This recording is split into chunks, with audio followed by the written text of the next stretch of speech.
BJP नेता अमित मालवीय ने social media पर सोनम वांगचुक का वीडियो जारी किया है। उन्होंने वीडियो शेयर करते हुए लिखा कि पुराने वीडियो में सोनम वांगचुक ने प्रदर्शनकारियों को नाकाब और हुड पहनकर आने को कहा था, जबकि स्मानला नोरबू ने बीजेपी कार्यालय पर पथराव की धमकी दी।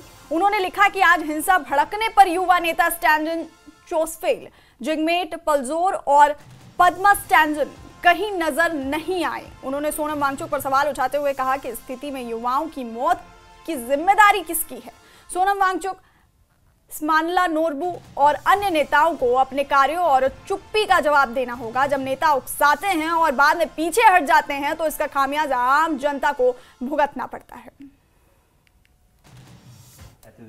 तेरे यारे है सीआरपीएफ दरुंग स्टोंग क्यों ना क्यों लाख क्यों ना क्यों ची केस तंग तंग बीजेपी ऑफिस खोना आयों से कोंगसा थम से फीत नल और दो क्या भाई मतलब गरंग गरु जिल्ला तंग तंग जजले मजा नहीं मी पूरा ठीक है ऑफिस ला योमत निजे ऑफिस ना कोंगसा थम से फीत ले जुलूस हम ना जुआ फुले चंगतांग नुब्रा शम गरु सन युत कन उसको चिकता ले आले